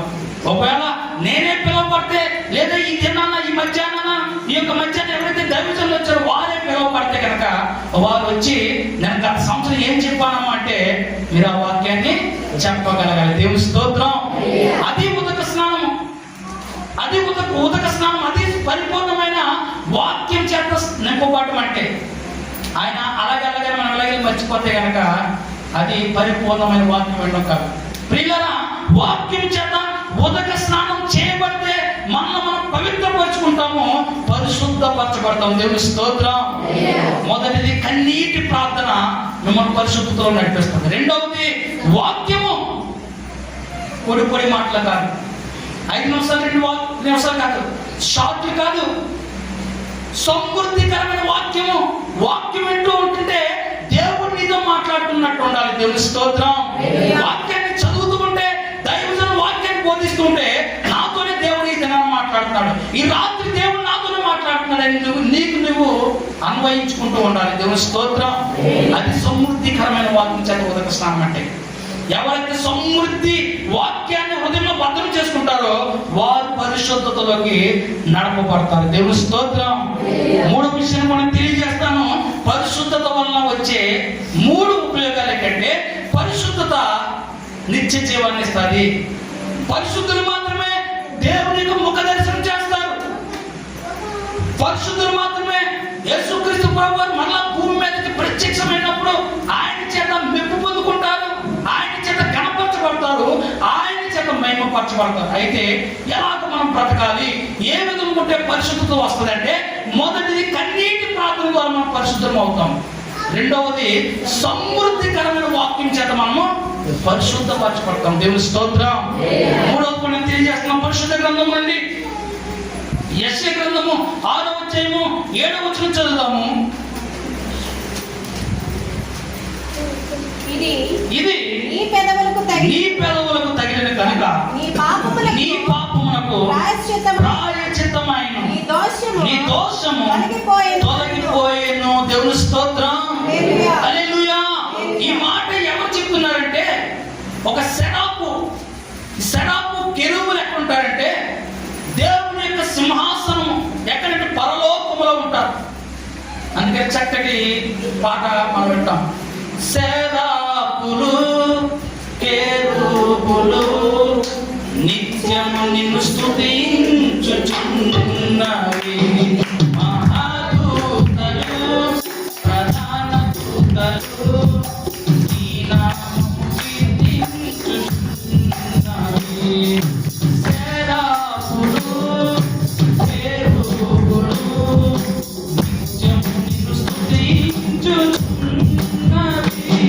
మహాదూతలు ప్రధాన దూతలు నీ నామము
చూస్తారు. ఎవరిని? శరాపులను, కెరూబులను. దేవుని స్తోత్రం. యెషయా మహాభక్తుడు ఆరాధన చేస్తున్నాడు, చేస్తూ ఒక మహిమ గల స్థలానికి వెళ్ళిపోయాడు. దేవుని స్తోత్రం. ఆ స్థలాన్ని చూసినప్పుడు తనకి భయం వేసేస్తుంది. అక్కడ ఎవరున్నారంటే శరాపులు, కెరూబులు, మహాదూతలు, ప్రధాన దూతలు. పరిశుద్ధుడు, పరిశుద్ధుడు, పరిశుద్ధుడు, పరిశుద్ధుడు, పరిశుద్ధుడు, పరిశుద్ధుడు అని ఆ స్వరాలు వినబడుతుంటే ఎలా ఉందంటే ఆ యొక్క గడప కమ్ములు ఆ యొక్క కదిలిపోతున్నాయంటే పరిశుద్ధుడు ఒకే ఒక పరిశుద్ధత. దేవుని స్తోత్రం. అప్పుడు యెషయాకి భయం వేసేసింది. అయ్యో, ఎక్కడికి వచ్చేసాను నేను? ఏ ప్రాంతంలో ఉండేవాడిని? పాపపు జనాంగంలో ఉండేవాడిని. ఎంత మహిమ గల స్థలానికి వచ్చేసాను. అయ్యో అయ్యో అనేసి కంగారు పడిపోతుంటే ఒక శరాపు నిప్పు కణమును తీసుకొచ్చి యెషయా యొక్క పెదవులకు తగిలించిందంటే, తగిలించి అంటున్న మాట కంటే, ఇది నీ పెదవులకు తగిలిన కనుక నీ పాపమునకు ప్రాయశ్చిత్తమాయెను, నీ దోషము తొలగిపోయిన. దేవుని స్తోత్రం. మొదటిది కన్నీటి ప్రార్థన మనం పరిశుద్ధపరచుతుంది. ఉదక స్నానం వాక్యం చేత సమృద్ధికరమైన వాక్యాన్ని ఎవరైతే వింటారో, సమృద్ధికరమైన వాక్యం ఎవరి హృదయంలో ఉంటుందో వారు పరిశుద్ధపరచబడతారు. మూడవది ఆత్మీయ ఆరాధన, హృదయపూర్వక ఆరాధన, సత్యమైన ఆరాధన, ఒప్పుకునే ఆరాధన ఎవరైతే చేస్తారో వారు పరిశుద్ధపరచబడతారు. దేవుని స్తోత్రం. హల్లెలూయా. అందరూ కూడా ఆత్మ చేత నింపబడాలండి. మనము పరిశుద్ధ గ్రంథంలో చూసినప్పుడు అపోస్తలుల కార్యములు 1వ అధ్యాయము 8వ వచనము, పరిశుద్ధాత్మ మీ మీదకి దిగి వచ్చినప్పుడు మీరు శక్తిని పొందుదురు. శక్తిని పొందుకోవాలి. ఆరాధన చేస్తున్నామంటే మనము దేవుడితో మాట్లాడే సమయం. దేవుని స్తోత్రం. వాక్యమై ఉన్న దేవుడు మనతో వాక్యం ద్వారా మాట్లాడుతుంటే ఆరాధనలో మనం దేవుడితో మాట్లాడే సమయం. నీకున్న బాధ, నీకున్న వేదన, నీకున్న శ్రమ, నీకున్న ఇబ్బంది, నీకున్న సమస్య ఏదైనా సరే దేవుడితో చెప్పుకునే సమయం. ఒక మనుషులు చెప్పుకుంటే కనుక వారు వింటారు, తర్వాత ఖచ్చితంగా ధ్యానం చేస్తారు. కానీ దేవుడు నమ్మదగిన వాడి. దేవుని స్తోత్రం. యెషయా చేసినటువంటి ప్రార్థన, అటువంటి విజ్ఞాపన, అటువంటి పరిశుద్ధత కలిగి ఆరాధన చేసినప్పుడు ఒక ఉన్నతమైన స్థలానికి వెళ్ళాడు. దేవుని స్తోత్రం. మనమందరం కూడా పరిశుద్ధాత్మను పొందుకునేవారు ఉన్నారు. పరిశుద్ధాత్మ అనుభవంలోకి వెళ్ళాలి. ఆరాధన చేస్తున్నామంటే ఆరాధన చేస్తున్నప్పుడు పరిశుద్ధాత్మ ద్వారా మనం నింపబడి అన్య భాషలతో మాట్లాడే అనుభవంలోకి వెళ్ళాలి. దేవుని స్తోత్రం. పరిశుద్ధ గ్రంథంలో లూకా సువార్త 11వ అధ్యాయం 13వ వచనం చూసినట్లయితే, తన్ను అడిగి వారందరికీ తన పరిశుద్ధాత్మను ఆయన అనుగ్రహించినట్ట. దేవుని స్తోత్రం. ఆయన సిద్ధంగా ఉన్నాడు. తన యొక్క పరిశుద్ధాత్మను ఆయన ఇవ్వడానికి సిద్ధంగా ఉన్నాడు. కాబట్టి మనము పరిశుద్ధతను పొందుకొని పరిశుద్ధాత్మ చేత మనము ఆరాధించే వారు ఉండాలి. దేవుని స్తోత్రం. హల్లెలూయా.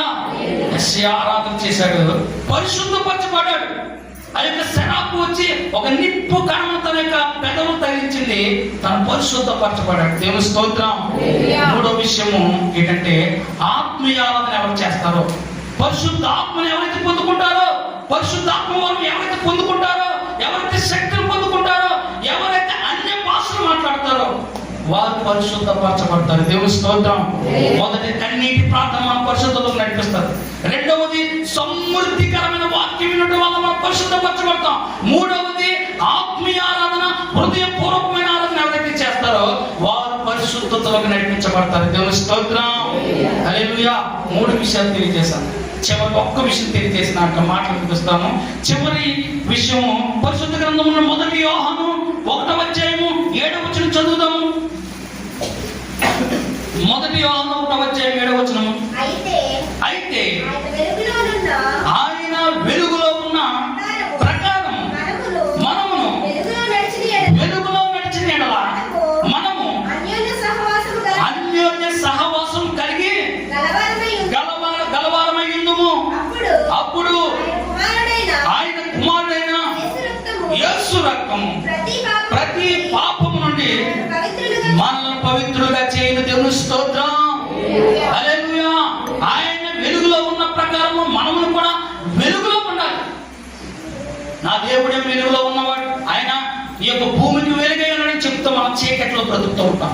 చీకటి జీవితాలు, చీకటి బ్రతుకులు బ్రతుకుతాం కాదు. ఆయన వెలుగులో ఉన్న ప్రకారము మనము వెలుగులో అన్యోన్యత అంటే ఈ యొక్క పదాన్ని మనం ఎక్కడ వాడతామంటే భార్య భర్తల మధ్యన ఈ పదం వాడతాం. ఎవరైనా భార్య భర్తలు ప్రేమ కలిగి బ్రతుకుతుంటే వారు చూసినప్పుడు ఎంత అన్యోన్యంగా ఉంటారు. భార్యని విడిచి భర్త ఉన్నాడు, భర్తని విడిచి భార్య ఉండదు, ఎంత అన్యోన్యంగా ఉన్నది జంట అంటాం. ప్రియులారా, దేవునితో మనము అటువంటి అన్యోన్య సహవాసం కలిగి ఉండాలి. పాటలు అయితే చక్కగా పడతాం. నేనుండాలేనయ్యా, నే బ్రతుకాలేనయ్యా, నేనుండాలేనయ్యా, నే బ్రతుకాలేనయ్యా, నీవే లేకుండా నేనుండాలేనయ్యా, నీవే లేకుండా నే బ్రతుకాలేనయ్యా, నీవే లేకుండా నేనుండాలేనయ్యా, నీ తోడే లేకుండా నే బ్రతుకాలేనయ్యా. స్తోత్రం. మన పాటలో నేను ఉండలేనయ్యా, నేను బ్రతకలేను, నీ తోడు లేకుండా లేమంటున్నా. కానీ దేవుడితో అటువంటి అన్యోన్య సహవాసం ఉందా? మనకి ఉండాలి. ఆయన వెలుగులో ఉన్న ప్రకారము మనము కూడా వెలుగులో జీవిస్తూ ఆయనతో అన్యోన్య సహవాసం కలిగి ఉంటే ఆయన కుమారుడైన యేసుక్రీస్తు ప్రభు రక్తంలో మనం కడగబడి ప్రతి పాపం నుండి పవిత్రులుగా పరిశుద్ధపరచబడతాం. దేవుని స్తోత్రం. యేసుక్రీస్తు రక్తం మనను పరిశుద్ధపరుస్తుంది. ఎప్పుడంటే పరిశుద్ధ గ్రంథం మనం చూసినప్పుడు 1 యోహాను 1:9 మనము పాపములను ఒప్పుకొని నేడల ఆయన నమ్మదగిన వాడును నీతిమంతుడు కనుక ఆయన మన పాపములను క్షమించి సమస్త దుర్నీతి నుండి మనలను పవిత్రులుగా చేయను. దేవుని స్తోత్రం. మనకు ఒకే ఒక అవకాశం ఉందండి. ఎందుకంటే ఆయన నమ్మదగిన వాడు. ఒకవేళ సన్నిధానంలో నువ్వు పాపములను ఒప్పుకుంటే, నీ అతిక్రమం ఒప్పుకుంటే ఆయన మన పాపాలు, మన అతిక్రమం, సమస్త కల్మషం నుండి క్షమించి సమస్త దుర్నీతి నుండి మనలను పవిత్రులుగా చేసేవాడు. దేవుని స్తోత్రం. కనుక మనం యేసుక్రీస్తు రక్తంలో కడగబడాలంటే ముందుగా మన పాపాలను మనము ఒప్పుకోవాలి. మన పాపాలను మనం ఒప్పుకుంటే సమస్త దుర్నీతి నుండి మనలను పవిత్రులుగా చేసే రక్తము యేసు రక్తము. దేవుని స్తోత్రం. ఎలా కడగబడతామంటే అపోస్తుల కార్యంలో 22:16 చూస్తే నీటి బాప్తిసం పొందుట ద్వారా సంపూర్ణ పరిశుద్ధులము అవుతాం. ఒకసారి చదవండి. 22:16 కనుక నీవు తడవు చేయడం ఎందుకు? లేచి ఆయన నామమును బట్టి ప్రార్థన చేసి బాప్తిసం పొంది నీ పాపములను కడిగి వేసుకోమని చెప్పిన దేవుని స్తోత్రం. హల్లెలూయా. పౌలు గారితో ఒక వ్యక్తి చెప్తున్నాడు, నీకు తెలుసు ఆయన జీవము గల దేవుడు అని తెలుసు, ఆయన రక్తం పరిశుద్ధంగా నడిపిస్తుంది తెలుసు, నువ్వు ఆయన చేత పరిశుద్ధపరచబడ్డావు తెలుసు, అన్నీ తెలుసు. మరి ఎందుకు తాళం చేస్తున్నాం? ఎందుకు నిర్లక్ష్యం? ఎందుకు ఆలస్యం? ప్రియులారా, ఇక్కడ చాలా మందికి ఆయన పరిశుద్ధుడని తెలుసు, ఆయన జీవం గల దేవుడు అని తెలుసు, ఆయన సజీవుడు అని తెలుసు, ఆయన మరణించి మరలా పునరుద్ధానుడై ఉన్నాడని అందరికీ తెలుసు. కానీ ఇంకా ఏదో నిర్లక్ష్యం, ఏదో తడవు. కనుక ఈ రాత్రి ఈ మాట మనకి, ఎందుకు తడవు చేస్తున్నావు? ఎందుకు నిర్లక్ష్యం చేస్తున్నావు? నువ్వు లేచి ప్రార్థన చేసి నీ దైవజనులతో మాట్లాడి ఒక నిర్ణయం తీసుకోవాలి. రాత్రి నేను యేసుక్రీస్తు రక్తంలో కడగబడాలి, ఆయన మరణంలో నేను పాలు పంపులు పొందుకోవాలి. ఎలా జరుగుతుందంటే ఇది నీటి బాప్తిసం ద్వారా. దేవుని స్తోత్రం. నీటి బాప్తిసం అనుభవం లేకపోతే కనుక ఈ రాత్రి దేవుడు మీతో మాట్లాడుతున్నాడు. మనం 3 విషయాలు చూసాం. కన్నీటి ప్రార్థన నిన్ను పరిశుద్ధంలో నడిపిస్తుంది. సమృద్ధికరమైన వాక్యం చేత నువ్వు పరిశుద్ధపరచబడతావు. హృదయపూర్వకమైన ఆరాధన నిన్ను పరిశుద్ధతో తీసుకెళ్తావు. 4వది అంటే యేసుక్రీస్తు రక్తం ద్వారా నువ్వు పరిశుద్ధపరచబడతావు. అలా పరిశుద్ధపరచబడాలంటే నీటి బాప్తిసం పొందుకుంటే ఆయన మరణంలో నువ్వు పాలు పంపులు పొందుకుంటావు. ఆయన మరణంలో నువ్వు పాలు పంపులు పొందుకున్నప్పుడు ఆయన మరణించి పునరుద్ధానుడై మళ్ళీ ఎలాగైతే తిరిగి లేచి జీవం గల దేవుడని ఆయన నిరూపించాడో మనము కూడా అటువంటి పునరుద్ధాన శక్తిని పొందుకుంటాము. దేవుని స్తోత్రం. కనుక మనకు కూడా వాగ్దానాలు ఉన్నాయి, మనకు కూడా కార్యాలు ఉన్నాయి, మనకు కూడా ఆశీర్వాదం ఉన్నాయి. కాబట్టి ఈ రాత్రి మనము మాటను స్వీకరించి అంగీకరించి ఆ చొప్పున చేయటికే మనం ఒక తీర్మానం తీసుకున్నాం. ఒక్కసారి మోకరించుదాం, ఒకసారి కళ్ళు మూసుకుందాము. అయ్యా అది నా ప్రభువా, యెహోషువ ఆ ప్రజలకు ఒక ఆజ్ఞ వేశాడు. రేపు యెహోవా మీ మధ్యన అద్భుత కార్యాలు చేయబోతున్నాడు కనుక ఇప్పుడు మిమ్మల్ని మీరు పరిశుద్ధపరచుకోండి.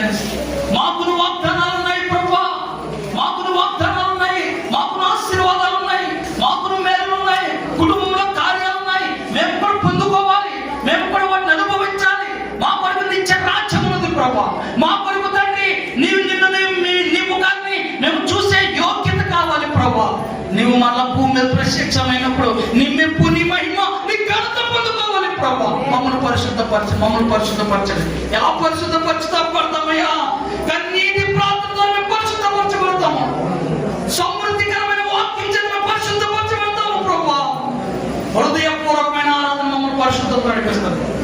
ఆత్మీయ ఆరాధన మమ్మల్ని పరిశుద్ధతో నడిపిస్తుంది. పరిశుద్ధాత్మ సరే మేము నింపబడితే నీ శక్తిని పొందుకుంటాము, మేము పరిశుద్ధం అవుతాం ప్రభువా. ఒకవేళ ఈ రాత్రి తండ్రి నీ రక్తం చేత మేము కడగబడాలని, నీ రక్తం మమ్మల్ని పవిత్రంగా చేస్తుందని, నీ రక్తమే మమ్మల్ని పరిశుద్ధపరచబడుతుందని మేము విని ఉన్నాం ప్రభువా. ఒకవేళ మాకు బాప్తిస్మ అనుభవం లేకపోతే ఈ రాత్రి మీరు మాతో మాట్లాడినారు. నీటి బాప్తిస్మము, నీ మరణము మాకు పాలు పంపులు ఇస్తుందయ్యా. ఒకవేళ ఎవరికైనా సరే నీటి బాప్తిస్మ అనుభవం లేకపోతే, రక్షణ అనుభవం లేకపోతే కనుక ఇక తడవు చేయొద్దు, ఇక నిర్లక్ష్యం చేయొద్దు. మనకు తెలుసు ఆయన జీవముగల దేవుడు, జీవించు దేవుడు, సజీవుడైన దేవుడు, మన మధ్య సంచారం చేస్తున్న దేవుడు.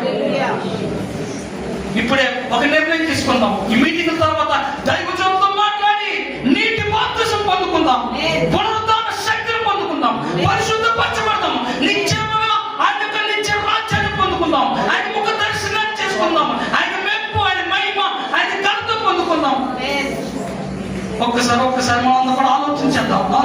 అందరూ కూడా ఒక్కసారి ఆలోచించేద్దాం. నీ వాత్సల్యము, నీ బాహుళ్యము, నీ కృప కనికరములు చూపించుము. నీ వాత్సల్యము, నీ బాహుళ్యము, నీ కృప కనికరములు చూపించుము. పాపము చేశాను, దోషినయున్నాను, పాపము చేశాను, దోషినయున్నాను, తెలిసి ఉన్నది నా అతిక్రమమే, తెలిసి ఉన్నది నా పాపములే, తెలిసి ఉన్నది నా అతిక్రమమే, తెలిసి ఉన్నది నా పాపములే. నీ సన్నిధిలో నా పాపములే ఒప్పుకుంటున్నాయా. నీ సన్నిధిలో నా పాపములే ఒప్పుకుంటున్నాయా.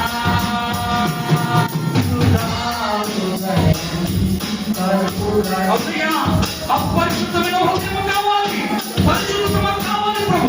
రేపు మా మధ్య అద్భుత కార్యాలు చూడాలంటే, ఆశ్చర్య కార్యాలు చూడాలంటే పరిశుద్ధమైన హృదయం నాలో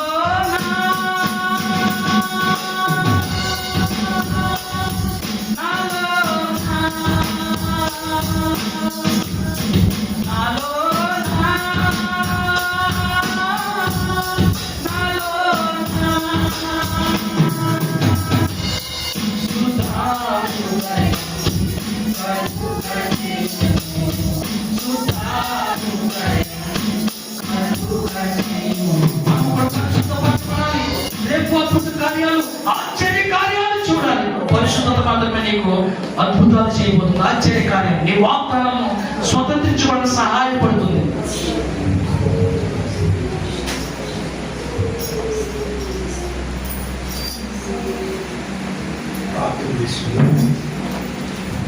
రాత్రికాల సమయంలో దేవుడు ఎంతో సూటిగా, స్పష్టంగా ఆయన పరలోక సింహాసనం నుండి మరి తన దాసుల ద్వారా ఎన్నో సత్యములను మన ఆత్మీయ జీవితం ఎలా ఉన్నది, రక్షింపడ్డాక మనం ఎలా నడుస్తున్నామో మరి సూటిగా, స్పష్టంగా మాట్లాడాడు. మరి ఎంతగానో పరిశుద్ధత నిత్య జీవాన్ని ఇస్తుందని మరి పరిశుద్ధత మరి మరి దేవుని చూస్తుందని, దేవుని మొహమును చూస్తుందని, పరిశుద్ధత మెప్పు, ఆయన వచ్చినప్పుడు మెప్పు, ఘనత, మహిమ పొందుకుంటారని మాట్లాడారు. ఆయన ఎంత గొప్ప దేవుడో, మన పట్ల ఆయనకున్నటువంటి ప్రేమ, మనము పరిశుద్ధపరచబడి పాపములో శాపములో ఉన్నాము, మళ్ళీ పాపములోకి వెళ్ళిపోతున్నాము. ఈ రాత్రి కాలము ఆయన మనల్ని కలిగిస్తున్నాడు, మరొకసారి ఆయన మనకి ఇస్తున్నాడు. మీరు పరిశుద్ధపరచబడండి, నా వాక్యము నా దాసుని మాట్లాడారు, మీకు దేవుడు పరిశుద్ధపరచబడాలి అని మాట్లాడారు. మరి ఎంతో నాయన ఆ స్త్రీ ఎంతో మరి తండ్రి యేసు పాదముల యొక్క చెండి కన్నీటితో పాదములను కడిగేది, దాంటికులతో పాదములను తుడిచింది.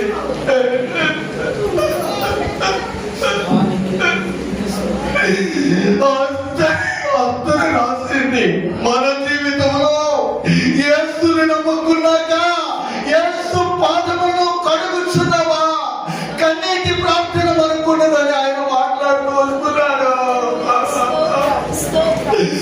ఆమె జీవితంలో కలిగిన అభ్యుతం ఏంటంటే ఆమె ఇస్తాన పాపములు, కన్నీటి ప్రార్థన. ఇస్తాన పాపములు దేవుడు క్షమించాడు.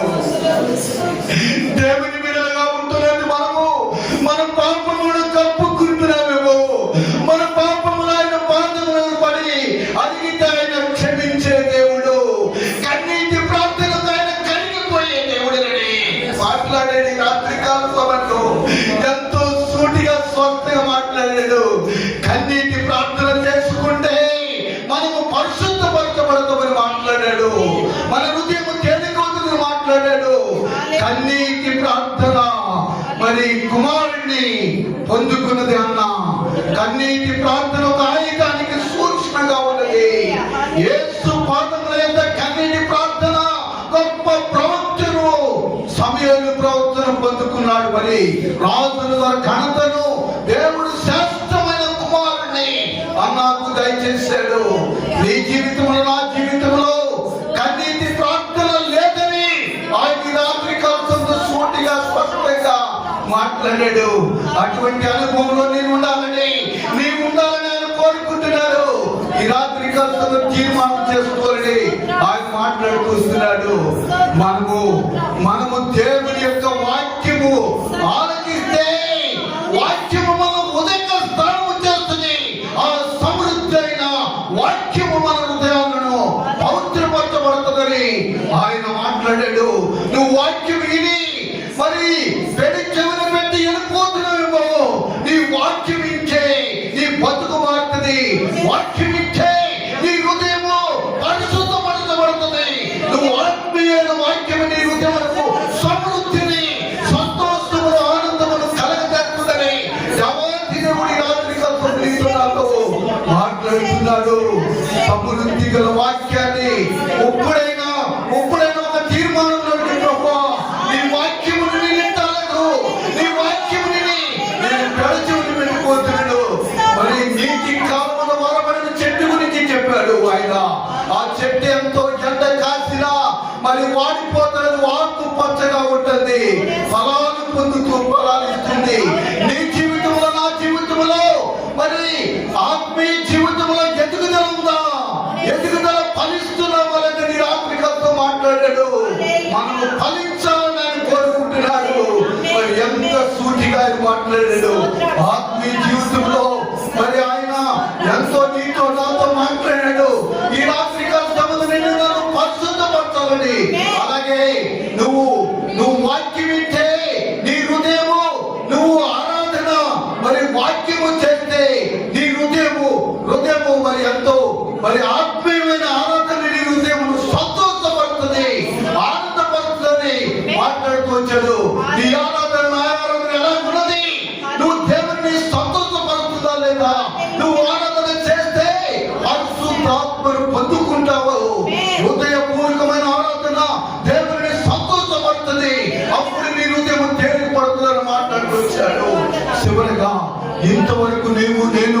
మన ఆత్మీయ జీవితంలో పరిశుద్ధమైన జీవితం ఉన్నదా లేదా? నేను పరిశుద్ధుడును, నీవు నా బిడ్డవు గనక నువ్వు పరిశుద్ధముగా జీవించు. ఇంతవరకు నువ్వు ఎలాగ జీవించావో ఇప్పుడైనా పరిశుద్ధంగా జీవించని తన దాసుల ద్వారా నీతో నాతో ఆయన ప్రేమ గల స్వరంతో మాట్లాడాడు. ఇంతవరకు నువ్వు బాప్తిసం పొంది నీవు ఆయన్ని సంతోషపరచలేవు. నీ ఇష్టానుసరమైన జీవితము, నా ఇష్టానుసరమైన జీవితము జీవిస్తున్నావు. ఈ రాత్రి కలిసి అంటున్నాడు, నేను నా రక్తముతో నిన్ను శుద్ధి చేస్తాను. నా రక్తము నీ పాపములు పోతాయి, నా రక్తము నిన్ను పరిశుద్ధపరచబడుతుంది అని మాట్లాడుతున్నాడు. యేసు పాదముల పడు. ఆ స్త్రీ పాపములను తీసిన దేవుడు నీ నా పాపములను తీసేస్తాడు. నీవు నీ పాపములను ఒప్పుకుంటే, నీ అతిక్రమంలో ఒప్పుకుంటే నీవు కనికరము పొందుకుంటావు, నువ్వు నిత్య జీవం పొందుకుంటావు, నిత్య ఆనందం పొందుకుంటావు. ఎంత గొప్ప దేవుడు! ఈ దినమున నువ్వు ప్రభుని చూడాలని, ప్రభుతో ఆరాధించాలని, ఇంతవరకు నీ జీవితంలో ప్రభులో ఆనందము సంతోషముంది. ఇప్పుడైన వాక్యము, ఇంతవైన వాక్యము మీ హృదయంలో నీరికట్టి ఫలింపచేయాలని, అనే మరి రక్షణ పొందినట్టు వారు మీ హృదయంలో మార్చుకుని నీటి బాప్తిస్మను పొందండి ఆయన మాట్లాడాడు. ఎంతో గొప్ప దేవుడు బ్రాహ్మణ మాటలతో మాట్లాడాడు. అలాగే ఇంతవైన వాక్యము ఎంత దూరం అంటే సోమ ద్వారా వెళ్ళిందో వారి హృదయంలో నీరికట్టి ఫలింపు చేసి వారి మనసు రక్షణ గ్రహించండి. సంఘంలో నాయన వరకు ఇంతవరకు వాక్యము నీరికట్టి ఫలింపచేసి ఆత్మీయమైన జీవితము, పరిశుద్ధమైన జీవితము ఇక నుండి జీవిస్తానికి, మీ కొరకు జీవిస్తానికి ఒక్క తీర్మానమును మేమందరం చేసుకుంటానికి కృపను అనుగ్రహించమని, సహాయం చేయమని నీ దాసుడు నరేంద్ర మోడీ గారి ద్వారా నాయన ఎంతో సూటిగా స్పష్టంగా మాట్లాడారు. ప్రభువా, ఆయన మాట్లాడుతున్నప్పుడు నా హృదయం కరిగిపోయిందయ్యా, నా హృదయంలో కన్నీరు వచ్చిందయ్యా. మీరు మాట్లాడారు ప్రభు. గొప్ప దేవా, నీ దాసుడు ఇంకా ఏడంత ఆత్మాభిషేకముతో నింపి నాకు ఇంకా బలంగా వాడుకుని అనేక స్థలాల్లో నీ కుమారుని బలమైన సాధనగా వాడుకుని మీరే ప్రభు బిడ్డ ద్వారా అనేకమైన ఆత్మలను రక్షించుకోమని సహాయం చేయమని, ఆయన సేవా పరిచయం సంఘమును వారి కుటుంబమును సమస్తమును దీవించమని అడుగుతున్నాను. ప్రభు సహాయం చేయండి. అలాగే తండ్రి, మా ఆత్మీయ జీవితం కట్టబడాలని, మా బతుకులు స్థిరముగా ఉండాలని, మీలో నడాలని మరి ఎంతో నీ దాసుడు మోషే గారు నాతో చెప్పినప్పుడు, ఇస్సాకు గారు ఈ సంవత్సరము ఉపవాస ప్రార్థన చేయటప్పుడు ఎంతో మరి మేము అనుకున్నప్పుడు కూడా ఆయన ఒక తీర్మానం తీసుకుని మా ఆత్మీయ జీవితాన్ని కట్టుటకు, మా ఆత్మీయ జీవితంలో బలపరచబడుటకు, మా ఆత్మీయ జీవితంలో పరిపూర్ణపరచబడుటకు ఆయన ఎంతో ధర్మను హెచ్చించి సంఘ క్షేమం కొరకు, సంఘ కుటుంబ క్షేమముల కొరకు, గ్రామ క్షేమ ప్రజల క్షేమం కొరకు ఎంతో ఆత్మీయమైన ఉపవాస మీటింగ్ల ద్వారా మా హృదయములకు, మా ఆత్మలకు మంచి ఆత్మీయ ఆహారమును పంచిపెట్టాడయ్యా. మీ కొందరు ఉన్నాయినా గొప్ప దేవుడైనా తండ్రి, ఎంతోనైనా ఆయన తండ్రి నమ్మకమైన సేవకుడిగా మీరు ఎన్నుకున్నారు ప్రభువా.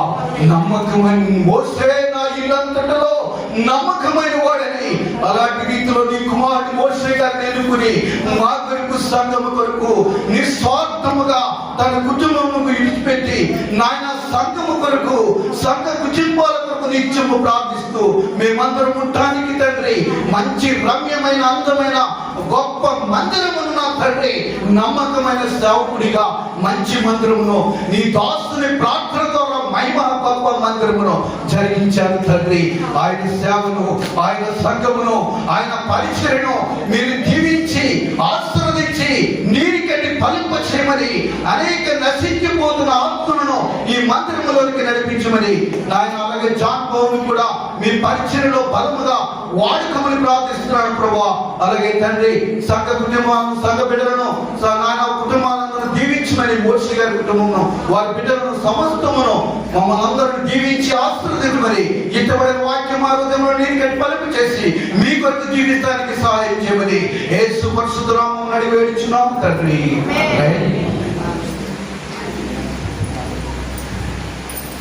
సెకండ్ ప్రార్థన చేసిన సెబాస్టియన్ గారికి ప్రభుత్వం ఉన్నారు. దేవునికి స్తోత్రం. ఈరోజు వర్తమానము మనందరి హృదయాలు కదిలింపజేసిన వర్తమానము ఈ రాత్రికాల సమయంలో దైవజనులను నిలబెట్టుకొని మాకును మనకు కావలసిన జీవితాన్ని పరిశుద్ధపరచబడడానికి ఎంతో లోతైన మర్మాలను మనం అందించిన దైవజనులు నరేంద్ర గారికి పరిచయం తెలుస్తున్నాం.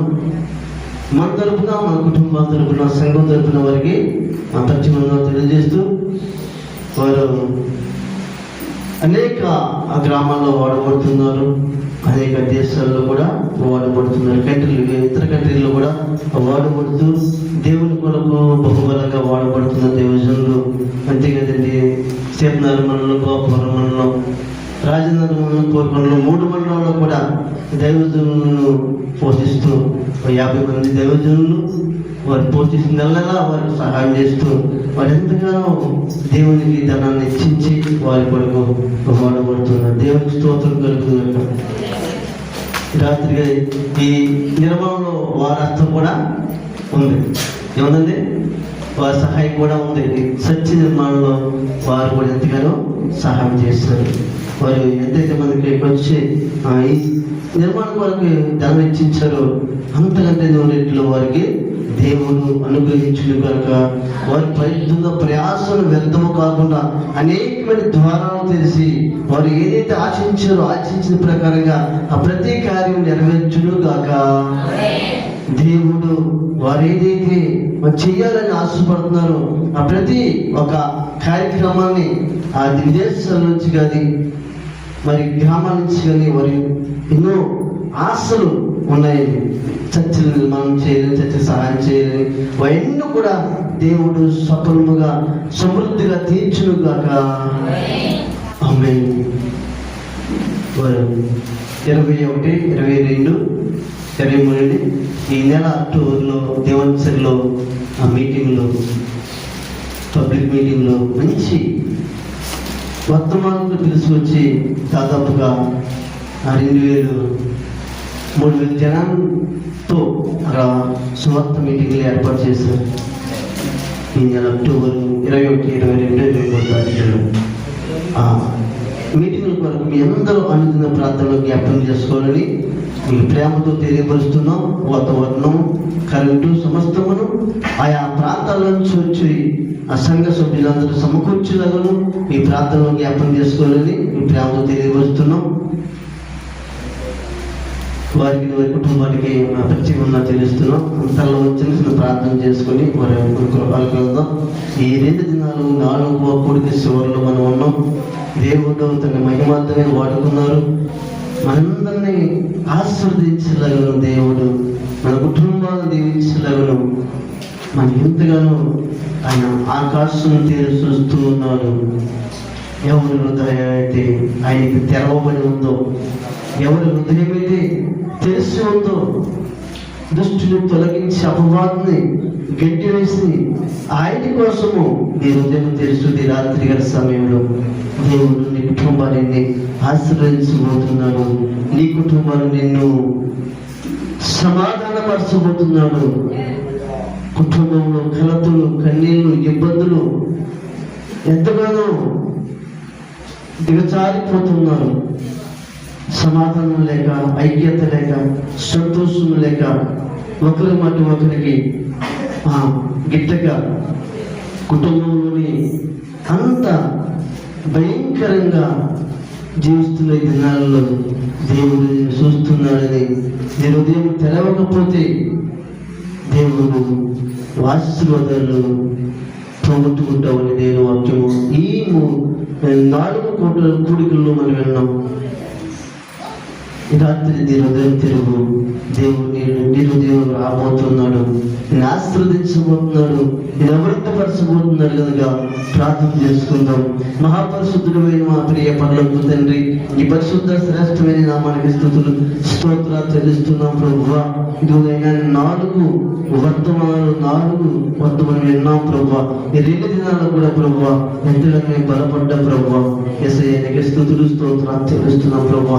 గృహాన్ని విడిచిపెట్టి, కుటుంబాలను విడిచిపెట్టి ప్రభువా నీ సన్నిధిలో ప్రభువా ఎంత ఆలస్యమైనప్పుడు కూడా ప్రభువా, ఎంత శ్రమైనప్పుడు కూడా ప్రభువా నీ శ్రేష్టమైన మాటలు విని ప్రభువా మేము కూడా ఆశీర్వాదం పొందాలని, ఆయన అభివృద్ధి పొందాలని, వర్తిల్లింపబడాలని ఎంతగానో ఎదురు చూస్తున్నాం ప్రభువా.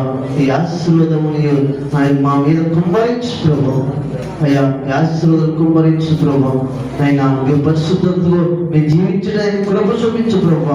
ఎప్పుడైతే మీ పరిశుద్ధత జీవించామో ఈ ఆశీర్వాదాలు ఈ అభివృద్ధి వెండిగా మా మీద వస్తాయని వాక్యం చదివిస్తున్నట్టు రీతిగా ప్రభు ఎక్కువ నుంచి వీళ్ళందరినీ జ్ఞాపకం చేసుకొని ఎవరికి ఏ వ్యాధి ఉందో, సమస్య ఉందో, ఇబ్బంది ఉందో ప్రభు, ఏ బాధ కలిగి ఉన్నారో అప్పుడు తెలుసు ప్రభు.